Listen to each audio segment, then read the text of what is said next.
দর্শক, হযরত শাহজালাল আন্তর্জাতিক বিমানবন্দরের কার্গো ভিলেজে ভয়াবহ আগুন পুড়ল টানা ৭ থেকে ৮ ঘণ্টা ধরে।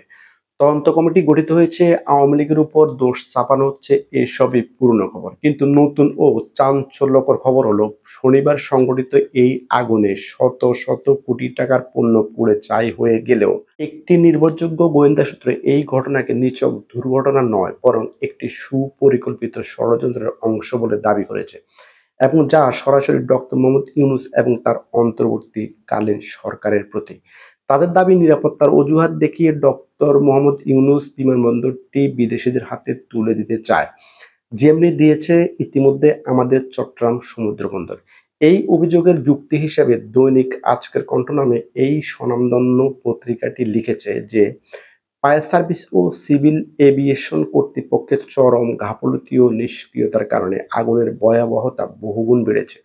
অভিযোগ উঠেছে, আগুন লাগার পর প্রায় ১.৫ ঘণ্টা পর্যন্ত তা একটি নির্দিষ্ট স্থানে সীমাবদ্ধ ছিল।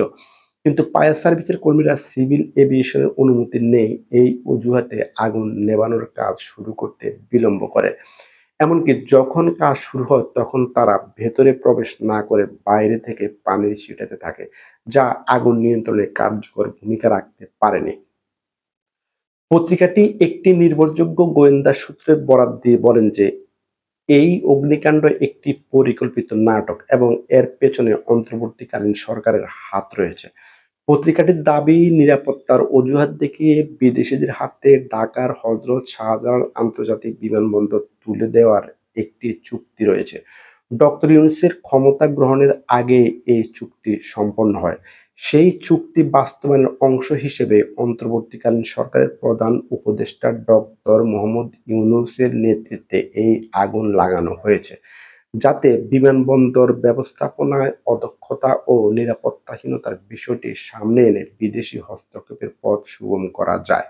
এই দাবির ফলে অগ্নিকাণ্ডের ঘটনাটি নতুন মোড় নিয়েছে। নিছক দুর্ঘটনা নাকি পরিকল্পিত অন্তর্ঘাত, এই প্রশ্ন এখন সর্বত্র আলোচিত হচ্ছে। দর্শক, আপনি কি মনে করেন, এটি কি একটি নিছক দুর্ঘটনা, নাকি পত্রিকাটির দাবি অনুযায়ী বিদেশিদের হাতে আমাদের এই গুরুত্বপূর্ণ স্থাপনাটি তুলে দেওয়ার ডক্টর মোহাম্মদ ইউনূসের একটি নীল নকশা? আপনার মন্তব্য কমেন্টসে জানাতে ভুলবেন না। আর পরবর্তী আপডেট পেতে চ্যানেলটিকে সাবস্ক্রাইব করুন। ধন্যবাদ।